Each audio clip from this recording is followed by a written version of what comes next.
Eh bien bonjour à tous, aujourd'hui quadruple avis, on a White Tiger, The Butterfly Effect, le premier, et Free Guy et Hard Target de Van Damme. Alors celui-là je vous montre pas parce que j'ai pas la jaquette avec le titre original, et Free Guy je l'ai vu en téléchargement chez Steve. Comme d'habitude, je vous mets les avis que j'ai filmés tout de suite après le visionnage des films, histoire d'être à chaud et de pas vous dire n'importe quoi. Allez, je vous envoie les avis tout de suite. Alors j'étais chez Steve cet après-midi et on s'est regardé Free Guy. Alors globalement, déçu. Voilà, déçu parce que enfin, je m'attendais à rien, parce que je connaissais pas, j'avais juste entendu parler du film, le titre du film, je savais pas du tout de quoi ça parlait, je savais qu'il y avait juste Ryan Reynolds dedans et basta. Déçu parce que c'est un film qui avait potentiel à me plaire et ça ressemble, c'est un peu dans le genre un petit peu Ready Player One, avec l'idée d'avoir un monde virtuel autour de soi. Donc il y a quelque chose qui est bien dans ce film, mais globalement, en fait, tout le film, je me suis dit, oui, c'est bien, mais en fait, non. C'est marrant comme sensation, c'est-à-dire que j'ai pas du tout accroché. Le principe est, en gros, c'est c'est le monde de GTA, hein, grosso modo. Moi, j'ai jamais été un joueur de GTA, mais bon, j'en ai entendu parler. Tu vis dans un monde de GTA où tu tapes des gens et tu récupères des points. Et l'idée, c'est de la violence, braquer des banques, taper des gens, voler des bagnoles. Enfin bon, bref, c'est un truc super, super cool pour la jeunesse de nos jours. Bref. Donc déjà, je pense que ça aussi, ça a aidé au fait que je n'aime pas. Même si, bon, la fin, après, voilà, mais bon, c'est comme d'habitude, ça fait plus l'apologie du monde de GTA, du monde de la violence, plutôt que du monde de comment ça finit, hein, parce que, bon, sans spoiler, hein, de toute façon, on s'y attend toujours, hein, dans ce genre de film, à ce genre de fin-là. Bref. Ouais, déçu. Ouais, franchement, déçu.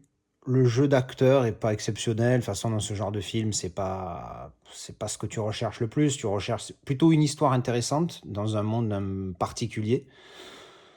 Voilà, bon, à voir, parce qu'il faut se faire toujours son avis, hein. Moi, je fais mes vidéos d'avis juste comme ça pour vous donner envie ou pas de voir un film. Mais dans tous les cas, si vous avez prévu de voir le film, vous le verrez. La seule différence, c'est de voir une vidéo d'avis. En tout cas, je sais que chez moi, c'est comme ça que ça fonctionne. Quand je vois une vidéo d'avis, c'est plus un truc qui va me dire: ah tiens, lui, j'y avais pas pensé. Cette histoire-là peut m'intéresser, ce monde-là peut m'intéresser. Je vais lui donner une chance à ce film. Donc c'est plus ça plutôt que, parce que, encore une fois, moi je suis dégain, moi je suis pas un professionnel du cinéma, j'ai pas fait de théâtre ou quoi que ce soit, donc je suis très mal placé pour juger du théâtre, ou de l'acting en tout cas, pardon. Pour la qualité, je vais pas en dire trop, c'était très correct, je sais pas si c'était du 1080 ou si c'était en 4K qu'il a téléchargé, je me rappelle plus, mais voilà, il était très correct, RS. Voilà, voilà, bon, mais ça c'était mon avis sur Free Guy. Alors, je viens de terminer de visionner White Tiger. Alors, je le prononce à l'anglaise, mais je devrais le prononcer à la russe. Ça veut dire tigre blanc. Mais pour le coup, la traduction est bonne. J'ai vérifié. C'est bien le titre en russe, qui veut dire tigre blanc, donc c'est bon. Bref, comment dire, après avoir vu T-34 et Fury, T-34 qui est aussi un film russe, il dure 1h40. Eh ben, les premiers trois quarts d'heure, ça va. Et après, j'ai pas compris. Pas dans le sens où c'est compliqué, c'est qu'en fait, White Tiger, c'est quoi? C'est le tigre blanc, parce que pendant la Seconde Guerre mondiale, les Allemands avaient des tanks, c'est celui-ci qu'on voit là sur l'image, qu'on appelait les chars tigres. De par leur construction et leur forme, ils étaient très puissants, et apparemment, un autre tank ne pouvait le détruire que s'il lui tirait par derrière, sur le moteur, en gros. Et donc, il y en aurait un qui serait blanc, c'est limite une légende, qui défonce tout le monde. Genre, là, c'est côté russe, hein, c'est un film russe, comme je l'ai déjà dit. Et il défonce tous les tanks. Il est seul contre tous et il arrive à défoncer tout le monde. Donc, du coup, l'état-major russe veut créer un tank qui pourra le combattre. Et donc, il récupère un T-34, il le rafistole, enfin, il le rafistole pas, il l'améliore. Ils mettent les meilleurs pilotes, les meilleurs soldats dedans, et voilà. Donc tu te dis, bon, ça va être une bataille tank contre tank et tout. Et effectivement, ça se passe, et c'est bien. Et puis d'un coup, le film, il part dans un autre délire complet. Alors, j'ai été un petit peu fatigué, mais j'ai rien raté du film, hein, parce que les fois où je m'endormais, j'ai mis pause. Et après, j'ai remis. Parce que je me suis dit, c'est pas possible, je comprends rien. Donc j'ai remis à partir du moment où j'avais pas vu, donc j'ai tout vu, hein. Je me suis même posé la question, c'est pas possible, j'ai dormi tout le film ou quoi, qu'est-ce qui se passe? À un moment donné, le film devient entre une attaque char et char, alors que le duel n'est pas fini, il n'y a pas de gagnant. Tu te dis, enfin, tu vois, même dans mes explications, je suis perdu parce que je suis un peu paumé parce que je me dis merde, qu'est-ce qui vient de se passer dans le film que je viens de voir. Et en fait, ça part sur un truc plus, ça dialogue plus, il y a plus de combat, tout ça, mais ça n'est pas dans la continuité. Ce serait dans la continuité, je me dis ok, why not. Mais déjà, tu veux voir une fin à ce duel, il n'y a pas de fin. Il n'y a pas de fin expliquée, il n'y a rien. À ce duel entre les deux chars, d'où vient ce char, pourquoi celui-là il est blanc alors que tous les autres étaient noirs. Il y a un petit côté mystique par rapport au pilote qui gère le bus, le tank russe. Donc on n'a aucune explication sur rien. Et c'est dommage parce que je vous dis, les premiers 3 quarts d'heure étaient vraiment pas mal, hein, avec de l'action, ça envoyait bien, c'était bien filmé, donc tu te dis ok. Et puis après, à la fin, on a un monologue d'Hitler qui parle sur ce qu'il voulait faire de l'Europe, etc. Mais on s'en fout, c'est pas de ça le sujet. Enfin, si, ça reste la guerre, mais c'est pas de ça. On voyait très confus, vous voyez, vous m'envoyez très confus, jeunes gens. Bref, c'est dommage parce que j'étais parti pour l'apprécier, ce film, et puis la fin, elle pourrait être intéressante, mais dans un autre film. J'ai vraiment l'impression d'avoir vu limite 2 films. Au début, je me dis, bon, il y a des longueurs là quand même. À un moment donné, on voit l'armée allemande qui capitule. Mais on s'en fout que l'armée allemande capitule. Ou alors l'armée allemande elle capitule, mais par contre il faut qu'il finisse le combat parce que lui il se dit bon ben moi je veux quand même éradiquer ce tigre blanc parce qu'il a fait trop de mal à l'armée russe. Ok, mais non, on se base sur l'armée qui capitule, on voit pendant 5 minutes, on voit des gens marcher dans une rue, les Allemands qui capitulent escortés par les Russes. Pendant 5 minutes tu vois ça, je veux dire aucun intérêt que ça dure aussi longtemps cette scène. Après tu as un dialogue entre un général et un... J'ai pas compris. J'avoue, voilà, je m'excuse, mais j'ai pas compris quoi. Donc bon, ben désolé, je peux pas. Enfin, j'ai pas compris le principe de ce film. Je pense alors festival des films du monde, festival. Alors oui, Palm Springs, Montréal. Alors oui, il a été nommé peut-être, mais attendant, il a pas eu de récompense, je pense. Mais j'avoue que merde, c'est con parce que il y avait vraiment, ça partait très bien. Voilà, bon ben je suis déçu. Tant pis, je sais pas si je vais le garder. La note. J'étais parti pour mettre un 6 parce que ça avait l'air pas mal au début, mais avec la fin qui n'a pas de sens, au final ça va tomber à 3 parce que c'est gâché. C'est un film qui est gâché. C'est 3 points pour la première partie, 1 point par quart d'heure. Enfin, je sais pas comment l'expliquer, mais voilà, c'est bizarre. Ouais, non, c'est une grosse déception, c'est dommage parce que ça partait vraiment bien. Voilà mon avis sur White Tiger. Ah, pardon, j'ai oublié de parler de la qualité. Un Blu-ray standard. Comme vous avez pu le voir pendant le générique, ça allait jusqu'en haut, donc c'est full screen, enfin presque, c'est 1,85:1, donc il y a des mini barres en haut et en bas, donc ça c'est pas mal. Ça c'est vraiment un plus. Après au niveau qualité, on est vraiment au minimum syndical pour un Blu-ray, voilà. Mais à part ça, RS, à part les scènes où on voit où il est dans le tank, où l'image est très noire, en théorie, il y a un voile blanc granuleux, enfin c'est une horreur, mais en dehors de ça, il est très bon, il est correct. Alors je viens de terminer de visionner pour apparemment la 2e fois Hard Target avec Van Damme. Alors je dis apparemment parce que je pensais ne l'avoir jamais vu, mais en fait ça me dit quelque chose. Le titre en français pour ceux qui reconnaissent pas, c'est Chasse à l'homme, ce qui a un sens par rapport au film, mais au final le titre anglais est beaucoup plus logique, mais bon bref. Et donc en fait en le revisionnant, donc il y a des scènes, je me suis dit tiens ça me rappelle quelque chose, je l'ai déjà vu, tout ça. Bon, j'ai dû le voir une fois il y a 1 milliard d'années, je ne me rappelle plus, et je sais pourquoi. Alors évidemment maintenant quand je regarde un film avec Jean-Claude, je ne peux m'empêcher de penser à John Steelbook. Je m'excuse mais je vais te décevoir, et j'ai pas aimé. J'ai pas aimé, mais alors j'ai pas aimé du tout. Hein. Pour la note, je vais vous calmer tout de suite, hein. Je vais mettre un gentil 3, voilà. Je mets un gentil 3 parce qu'il y a des trucs dans ce film. Alors oui, c'est clair, c'est le film des années 90, 1993, même si c'est une très bonne année. Pour le sport, c'est une bonne année, mais pas pour les films apparemment. Enfin, en tout cas, pas pour celui-là. Il y a tellement de... Enfin, je sais qu'à l'époque, ça devait aller, mais il y a trop de clichés, putain. Le fait de le découvrir en 2021, c'est compliqué. Pourtant, je peux me regarder un Bloodsport, mais je vais me régaler. Je peux me regarder un Lionheart, je vais me régaler avec Jean-Claude. Même Time Cop, je suis sûr que lui, celui-là, j'ai envie de le revoir. Il y a longtemps que je ne l'ai pas vu. Je suis sûr que je vais m'amuser, mais me divertir. Mais celui-ci, oh non, celui-là, j'avoue, j'ai beaucoup de mal. y a trop de ces surjoués, voire mal joués. Il y a des trucs qui n'ont pas de sens. À un moment donné, il tire sur un mec avec... Bon, alors, le coup du je tire avec un... Ça me rappelle Last Action Hero. Le mec, il tire avec un pistolet. On dirait qu'il y a un chargeur de 60 balles.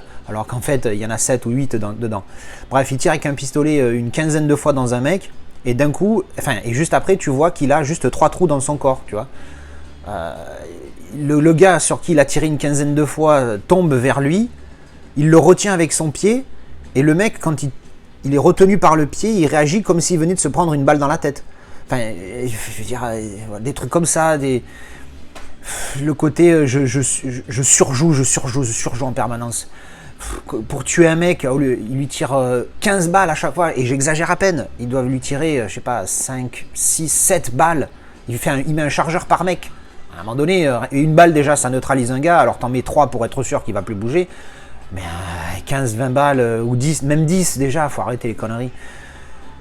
Et puis c'est super cliché, le gentil mec qui va aider la fille dans le besoin. Alors peut-être, encore une fois, en 93, ça devait passer parce que c'était pas encore, c'était connu, c'était commun, pardon, mais c'était pas encore ultra popularisé. Maintenant, on en a vu, revu, tellement revu. Voilà, donc encore une fois, c'est dommage, parce que c'est le genre de film que tu peux découvrir, que tu dois découvrir jeune. Quand tu le découvres sur le tard, c'est mort. C'est pas comme un Jurassic Park. Jurassic Park, même maintenant, bon, si c'est clair, si tu as attaqué avec Jurassic World, alors tu vas regarder Jurassic Park, te dire les effets spéciaux, c'est de la merde, et encore. Mais Jurassic Park, si tu découvres l'univers Jurassic Park, tu regardes Jurassic Park, ça passe. Même Terminator, le 1, il commence à morfler, mais le 2, il est encore pas mal, tu vois. Mais voilà, bon, t'as des films, ça passe pas. Red October, alors Das Boat, non, parce qu'il est vraiment à part celui-là, mais Red October, pour le coup, c'est un film, si vous aimez pas trop les films de sous-marins, je vous recommande d'attaquer par lui. Parce que non seulement c'est un super film, mais c'est aussi un film qui est très, on va dire, grand public. C'est pas genre Das Boat, il est vraiment ciblé film de guerre, film de sous-marin. Voilà, il faut vraiment être dedans pour se motiver. Red October, c'est voilà, même si c'est un truc de sous-marin, il y a quand même une histoire à côté, machin, tu peux accrocher. Bref, donc c'est des vieux films comme ça, enfin vieux, ça commence à dater, mais bon, il y a plus vieux, mais vieux films comme ça, tu peux encore les découvrir sur le tard. Mais celui-là, voilà, je suis désolé, c'est... Non, alors les scènes de combat sont... Ah oui, aussi, j'ai oublié, les doublures. Ah ouais, les doublures, le nombre de fois où on voit que c'est pas Van Damme. Oh putain, ils auraient pu se démerder pour que ça soit plus discret. Donc bon, voilà. Si on est fan de Van Damme depuis toujours, il va probablement passer. Moi, j'avoue, j'ai eu du mal à celui-là. Alors aussi, je sais plus qui m'a dit, John, je sais pas si c'est toi ou si c'est quelqu'un d'autre dans un commentaire, je sais plus, il m'a dit qu'il se serait son meilleur à Van Damme, celui-là. Alors là, par contre, faut m'excuser, mais que ce soit Bloodsport ou Lionheart, même Lionheart est au-dessus. Pourtant, et mon préféré, moi, c'est Bloodsport. Bloodsport, il l'éclate, celui-là. Enfin bref, je comprends pas. Comment ça peut être ça son meilleur alors que sa catégorie à lui, c'est les arts martiaux. Bloodsport, t'es en plein dedans.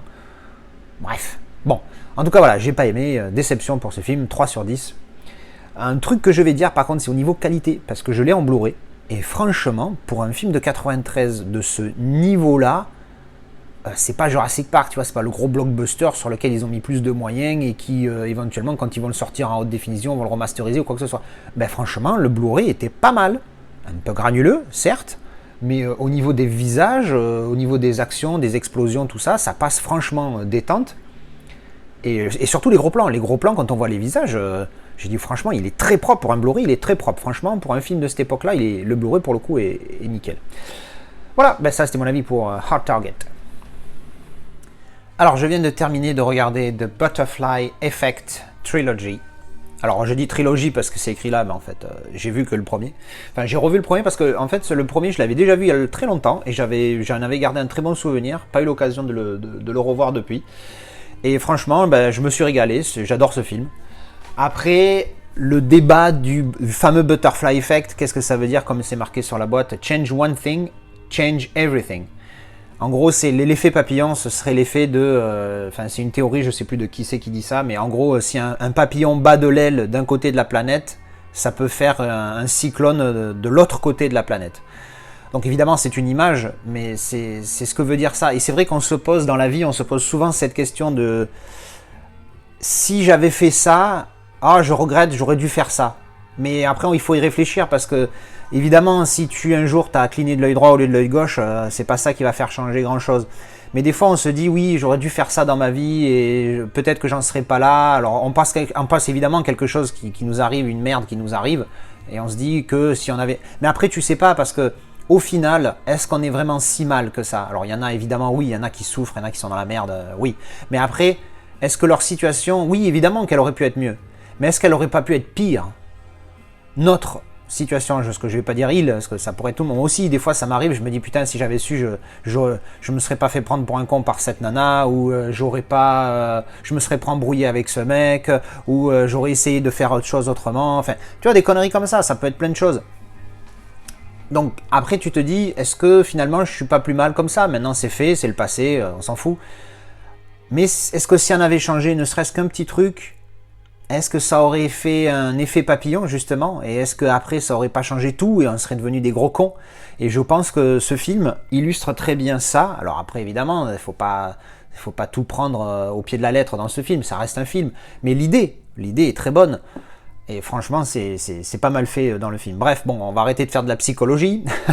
Le film, voilà, c'est ça en fait. Hein, c'est quatre jeunes. Le début du film, voilà, c'est quatre jeunes qui deviennent amis, enfants, et après ils grandissent, et puis à un moment donné ils font une connerie et ça affecte leur vie. Et un jour, un des quatre a une espèce de flashback et il revit des scènes qu'il a vécues plus jeune et il va essayer de les changer. J'ai pas trop envie d'en dire plus parce qu'après j'ai pas envie de spoiler tout le film, mais le principe il est là, c'est en changeant un petit truc dans le passé. Admettons que alors le film l'amène bien après d'une manière un petit peu mystique, mais est-ce que si tu avais le pouvoir de changer un petit truc, tu le ferais? Et donc du coup lui il a ce pouvoir là et il le fait, il change un petit truc, mais il se passe pas exactement ce qu'il a prévu. Et ça après il y a des situations qui s'enchaînent comme ça. Alors franchement c'est pas mal, c'est bien fait. Moi j'ai vraiment bien aimé ce film. C'est un film qui a une très bonne note sur IMDb, il a presque 8, je crois 7,6 ou 7,8, un truc comme ça, ce qui est vraiment bon. Moi j'avais mis 7, je vais le laisser à 7. Mais c'est un solide 7. Voilà, c'est plus un 7,5 qu'un 7. Mais bon, voilà, c'est un très bon film. Je me suis régalé. Alors, il paraît que le 2 et le 3, c'est des bouses de chez Booz. IMDb confirme, parce que le 2, il a 4,6 de moyenne, ce qui est dégueulasse. Et le 3, un petit chouïa mieux, genre 5,4. Mais bon, je pense que c'est le genre de film où je me dis, leur donnerai une chance, je ferai un petit jeu en même temps sur l'iPad. Et puis, si j'accroche au film, tant mieux. Si j'accroche pas, le film, il saute. Et puis voilà. Mais en tout cas, celui-ci, si vous ne l'avez pas eu, le premier, franchement, je le recommande. Alors aussi, c'est la première fois que je fais une vidéo avec le petit micro au t-shirt. Donc, vous me dites si vous m'entendez mieux, si ça marche bien. Normalement, oui, je vais le voir au montage, mais bon, voilà. J'espère qu'en tout cas, vous m'avez entendu mieux grâce à ce petit micro. Allez, voilà, ça c'était mon avis pour le premier Butterfly Effect. Et voilà, donc c'était mes avis de ces 4 films. Encore une fois, Hard Target, Freeman, Free Guy, The Butterfly Effect, le premier et White Tiger. J'espère que ça vous a plu. Dites-moi ce que vous en avez pensé, si vous êtes d'accord avec moi ou pas, si vous avez vu les films, si je me suis planté à votre avis si j'ai raté quelque chose dans des films que j'ai pas aimé, que ce soit celui-ci, ou même celui-ci, parce qu'au final, je crois des 4, il n'y a que celui-là que j'ai vraiment apprécié. Voilà, dites-moi ce que vous en avez pensé dans les commentaires et je vous retrouve une prochaine fois pour une autre vidéo avis, déballage ou autre, on sait jamais. Ciao, ciao!